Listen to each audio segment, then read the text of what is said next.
Pilar Sordo, antes que te presentes en Bahía Blanca el próximo viernes 10 de abril en el Teatro Don Bosco, es un gusto enorme en saludarte. ¿Cómo andan tus cosas, Pilar?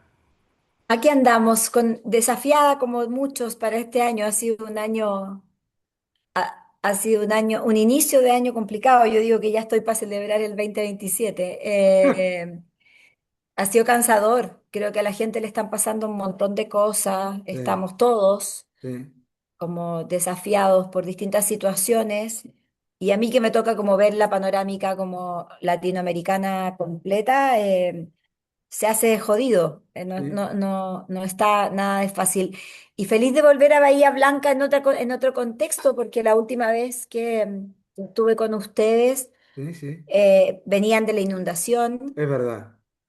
De hecho, mi charla yo la doné a Bomberos Serri, y porque era como la primera cosa que se hacía en el Sí, teatro sí. después de la tragedia. Ujú. Entonces, eh, preferí que esa plata quedara ahí como para ustedes. Entonces, es como bonito tener la posibilidad de volver en otra situación, ya con otra energía, a la ciudad, con otro tema también, que tiene algunas cosas de ese, pero es muy distinto al final.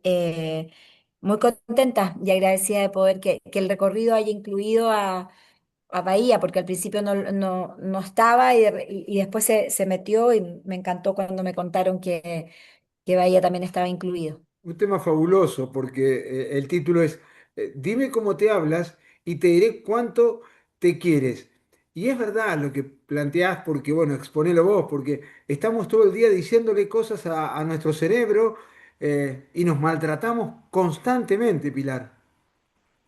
Sí, y hoy día más que antes, o por lo menos no sé si hoy día más que antes, pero por lo menos yo creo que hoy somos más conscientes de ese maltrato que antes. Ujú. Las redes han generado mucho ruido en las cabezas, digamos, Sí, entonces creo que el diálogo interno hoy día se hace mucho más presente. Ayer alguien me preguntaba por este tema, por otra cosa, y yo pensaba, decía mi abuela, que la más longeva de mi familia es la mamá de mi papá, que vivió 103 años, sí, sí. y yo dudo que mi abuela se haya escuchado a sí misma. O sea, o si o sea, evidentemente se tiene que haber escuchado, pero no sé si con la conciencia que hoy día se requiere ser escuchado. Hoy día nosotros necesitamos ser conscientes del diálogo interno, Sí, sí. porque además está probado neurofisiológicamente de que ese diálogo interno determina cómo me veo y cómo veo el mundo y las cosas que me pasan, digamos. Entonces, como había menos decisiones que tomar probablemente en la época de mi abuela, tenía mucho menos ruido en la cabeza, no tenía la comparación Menos continua, consumo también, Pilar. menos consumo, obvio. Era lo esencial solamente, Tal cual. no había, no habían demasiadas necesidades, como que se entendía mejor que con menos, que es feliz no el que tiene más, sino el que necesita menos, Tal digamos. cual. Entonces, creo que hoy día es súper necesaria esta charla. Yo creo que es un momento mundial, incluso como a nivel energético, donde todos tenemos la sensación de estar como atados con alambre, como dicen ustedes, Mm. y que por lo tanto el orden interno que yo tenga que hacer o lo que tengo que trabajar conmigo para poder estar tranquila hoy se vuelve una urgencia. Ujú. Ya dejó de ser algo pretencioso a la cual solo podían acceder algunas personas. Creo que hoy día es parte de la salud, no de la salud mental, sino que de la salud en general, digamos. Sí, las relaciones se diluyen con el efecto redes, vos ya que las nombraste, son mayormente relaciones líquidas. Sí, es que yo creo que la vida en sí misma está como media líquida, digamos. Ujú. Como que nada parece importar tanto, pero todo importa mucho. Sí, Y estamos como en una contradicción permanente en relación a cómo estamos viviendo. Yo creo que hay un tema vincular gravísimo hoy.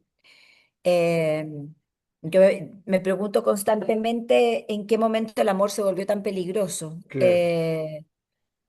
Porque evitamos amar para no sufrir, pero sufrimos por no haber amado, o evitamos sentir para no sufrir, pero sufrimos por no estar viviendo. Entonces, estamos todo el rato en una especie de ambivalencia de un discurso que parece que queremos A, pero terminamos haciendo B. Sabemos que, no te invento, no sé, pues los ultraprocesados hacen mal, pero seguimos comiéndolos, porque ya el tema no es información. O sea, yo creo que hoy día además hay un exceso de información. Ujú. Tenemos demasiado, y además esa información generalmente es como contradictoria. Entonces, ya sabemos que tú sabes, yo sé lo que a mí me hace bien y lo que me hace mal.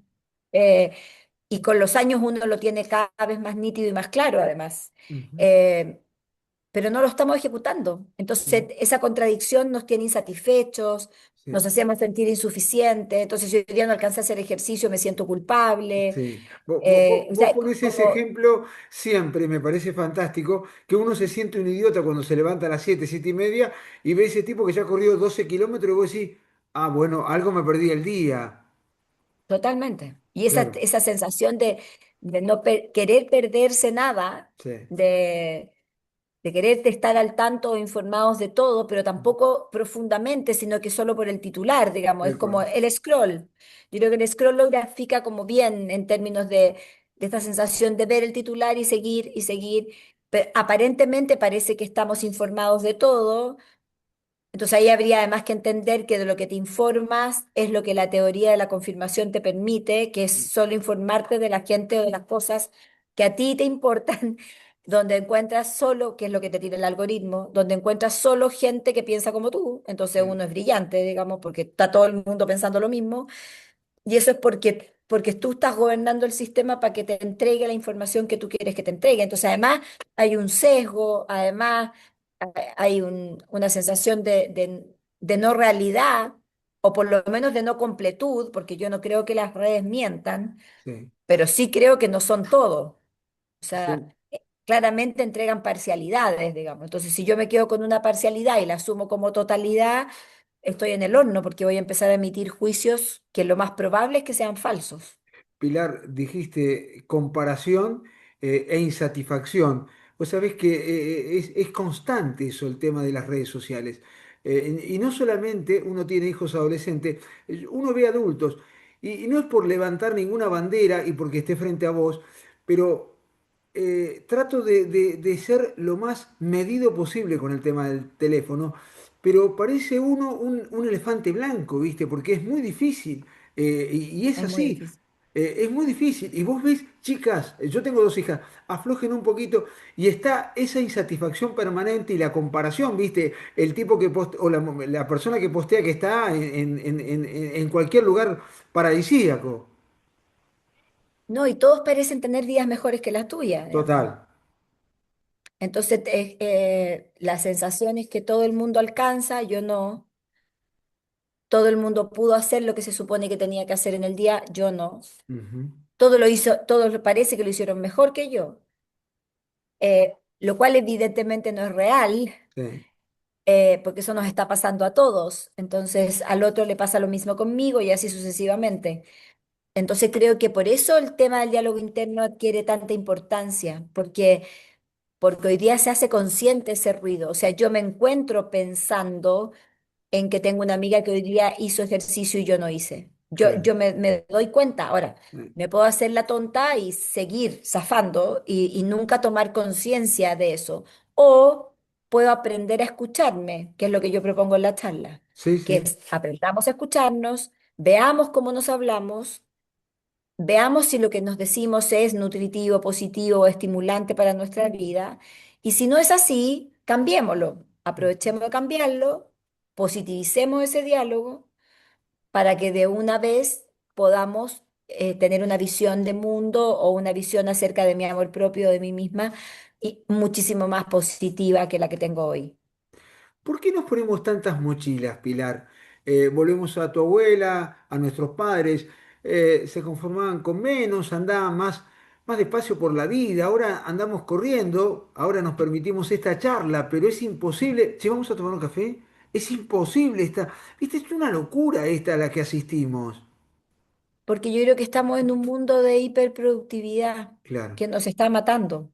Eh, que donde decir estoy muy ocupado es muy cool. Claro. Tiene un refuerzo maravilloso el decir no tengo tiempo para nada. Eso es aplaudido Ujú. en vez de que sea criticado, Eh, digamos. eh, Sí, el ocio perdón. tiene mala prensa, digamos.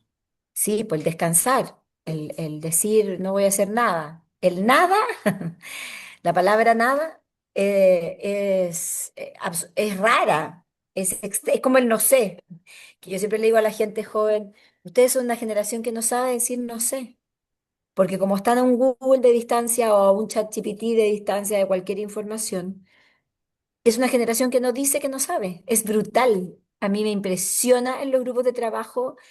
Le digo, ¿y cuándo me van a decir que esto no lo saben hacer? Claro, No, pero es que deja porque pregunto, deja porque lo veo.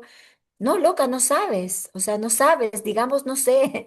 Digamos que no vamos a hacer nada. Digamos que no, a mí esta sensación de hiper productividad es brutal, digamos, y de verdad está provocando muchísimo daño porque estamos siendo atrapados en un sistema que salirnos de él tiene costos muy caros. sí. Entonces, en todo tipo de situaciones, digamos. Y yo creo que es algo que hay que evaluar. A mí me parece que amerita reflexión. De hecho, es uno de los temas que yo toco también en la conferencia. ¿Qué le decís, Pilar, a la gente que nos está escuchando y que vive constantemente en la victimización? Que se corra. ¿Qué herramientas le puedes dar brevemente? Lo que pasa es que ser víctima es súper rentable, es un buen negocio. Claro. Eh, para que alguien víctima se corra, tiene que darse cuenta que las ganancias que tendría siendo responsable de sí misma son infinitamente superiores al seguir victimizándose.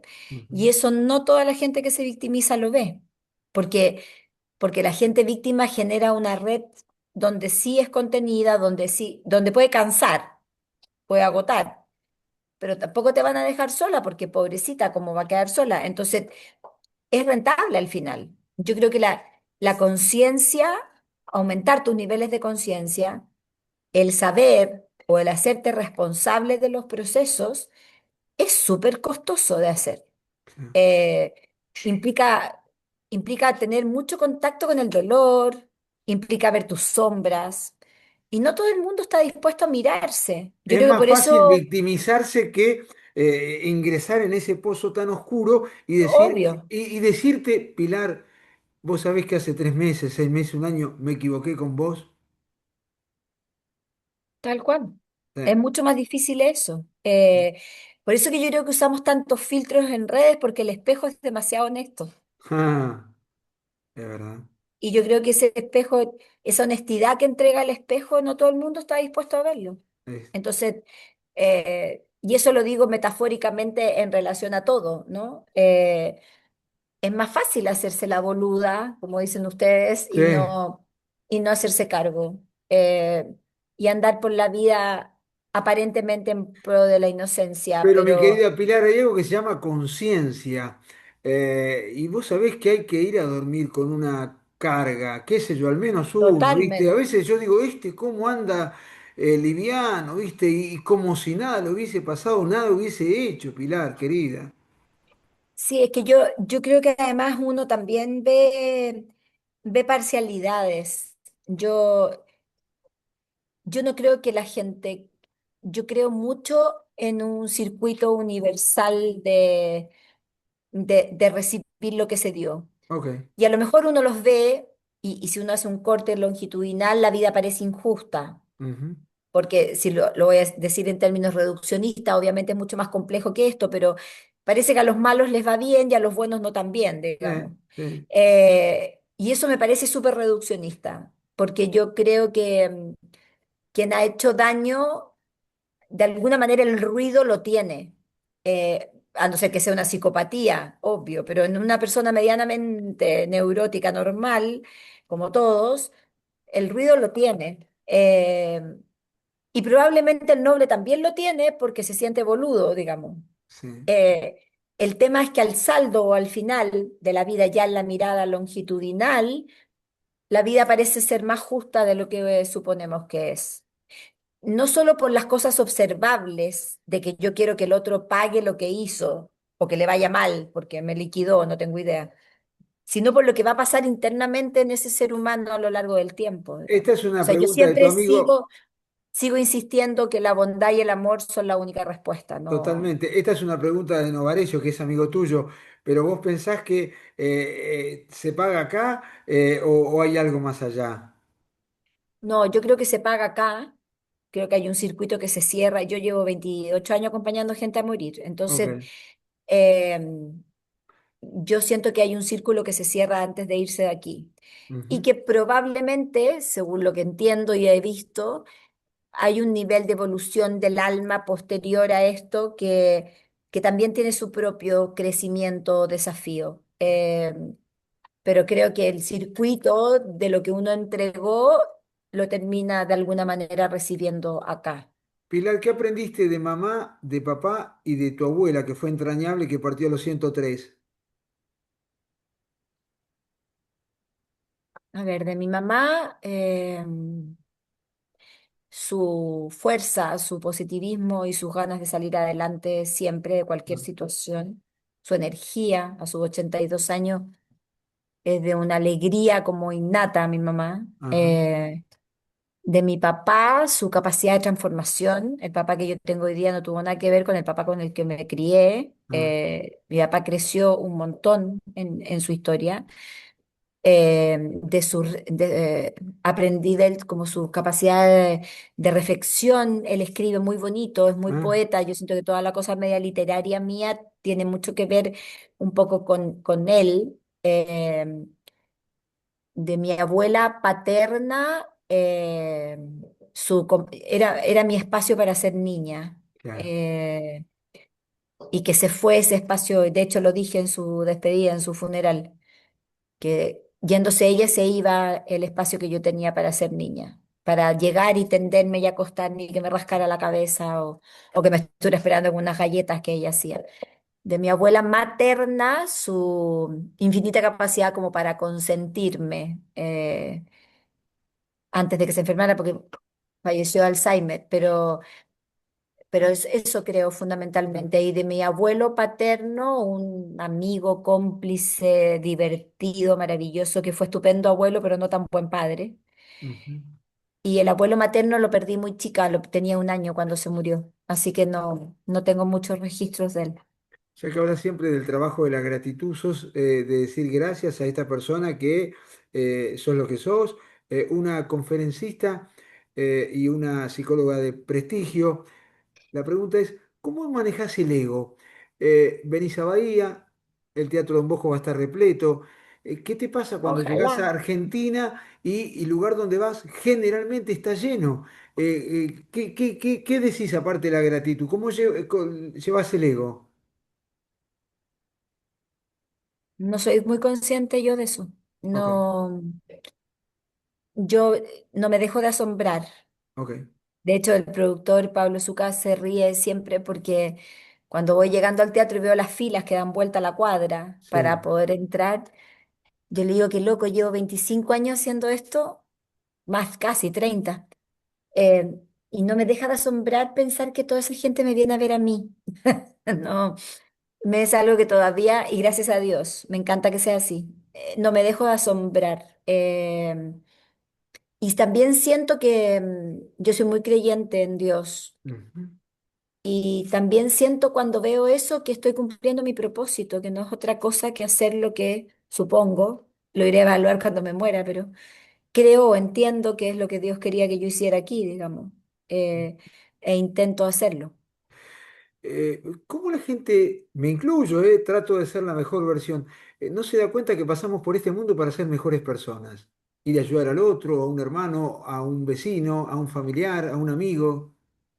Porque el mundo engaña un montón, porque nos hacen creer que vamos a hacer, que tiene que ver con el tener cosas, que tiene Claro. que ver con el estatus, que tiene que ver con el poder, que tiene que ver con la ambición, que la vida pareciera que tiene que ver, todo eso te va a dar tranquilidad para disfrutar de la vida. Y como bien decía Mujica, que me encanta esa frase de él, las cosas no se pagan con plata, se pagan con tiempo. Totalmente. Pepe tenía un montón, Pilar Un querida, de montón de frases. frases, sí. El problema no son las cosas, el problema son los No, cosos. exactamente, tal cual. Era un Entonces, sabio. yo creo Te- que tenemos, y por Dios que se dio vueltas en el aire ese hombre, ¿no? sí, Por eso que los uruguayos no todos lo quieren. sí. Pero, pero yo creo que el mundo tiene una ilusión que es falsa Ujú, y que está en entender o que nos hacen entender que lo de afuera es lo que te genera lo de adentro ujú. y, y siento que uno entiende que es al revés cuando ya es muy tarde, Las cuando te queda últimas y poco te tiempo para libero. vivir así. Tenía muchas ganas de hablar con vos, pero te libero. Hay que escapar el ideal de perfección, vos decís. Y es verdad, uno, viste, se pone perfeccionista, detallista, obsesivo y la pasa mal. Es que lo perfecto es enemigo de lo bueno, pues si te esperas lo perfecto no vas a empezar nunca. Ujú, Y además yo creo que de verdad hay que tener una sana relación con el error. claro. A mí me ha costado, por cosas que estoy viviendo este último tiempo, que han sido muy difíciles, una de las cosas que más he trabajado es como reconciliarme con una sana relación con el error, digamos, porque nos vendieron la ilusión de que la equivocación, que podías prescindir de la equivocación en el proceso de crecimiento personal. Y eso es falso, no se puede prescindir del error para crecer. Ujú. Entonces, si uno aprendiera a negociar o a llevarse bien con el error, podrías vivir, ahí se produce algo más compasivo y más amoroso en la vida que me parece que hay que rescatar. Esta es la última en serio. ¿A qué No, está atribuís, bien. sin juzgar, que las generaciones de ahora no quieren hijos y sí muchas mascotas? ¿Le escapan a la responsabilidad? ¿A qué lo atribuís vos? Yo creo que tiene que ver con el miedo, tiene que ver con solo querer recibir, Claro. sin reclamos. Yo creo que buscan una vida sin reclamos. Eh, o que los reclamos que ofrecen las mascotas son fácilmente leíbles, ¿no? Claro. Es como llévame al baño, dame comida, ya me cariño, suficiente, digamos. Como que tiene poca exigencia. Yo entiendo el amor por las mascotas, yo también las tengo y las amo, digamos, pero creo que hemos ido reemplazando el tema humano por esto otro, por el desafío y la interpelación que produce alguien a quien no sé leer, digamos. O sea, tener un bebé al frente y empezar a conocerlo es lo más angustiante del mundo porque te demoras en leer a un bebé, no es fácil leerlo. Entonces, y no es fácil cumplir sus expectativas y al mismo tiempo educarlo, pulirlo y transformarlo en un buen ser humano. Entonces, es mucho trabajo, es mucho más que el tener muchas mascotas. Los Terriers son un fenómeno de eso, digamos. Sí, sí. Los Terriers son el mejor reclamo que los niños han hecho al mundo humano, cuando se dieron cuenta que esa mamá o ese papá, el primero que saluda en la casa es al perro, que el perro se sube a la cama y se acuesta con ellos, y que los niños no son besados, ni tocados, ni acariciados, sino que solo reclamados y exigidos, donde justamente han visto muchas parejas sin tener hijos, pero con mucha mascota, a las cuales aman, entonces, inteligentemente dijeron, bueno, ¿y si nos transformamos en perros? A lo Claro. mejor nos ven, a lo mejor nos quieren, a lo mejor nos tocan, a lo mejor nos cuidan. A mí me parece extraordinario el mensaje de esas criaturas. Los encuentro brillantes. O sea, no nos podían mostrar de mejor forma lo mal que lo estamos haciendo. Ujú. Mi No, querida no Pilar podían elegir Sordo, mejor forma. un placer haberte tenido. Te esperamos por Bahía el viernes 10 de abril en el Teatro Don Bosco, a ¿Vas a sala ir? repleta. Ay, sí, bueno, espero, así espero que me acompañen así y espero verte ahí. Si vas, acércate al Sabés final de que la soy charla al admirador tuyo camarín. y bueno, ahí estaré, pero no te quiero incomodar. No, pero te estoy pidiendo que después de la charla vayas al camarín para que nos podamos dar un abrazo. Bueno, Bueno, será un placer enorme. Gracias, Pilar. quedamos en eso. Dale, un Un abrazo, que abrazo, estés bien. que la disfrutes la conferencia con tu familia. Un abrazo grande y gracias a todo Bahía. Los espero ahí en el Teatro Don Bosco. Un beso grande.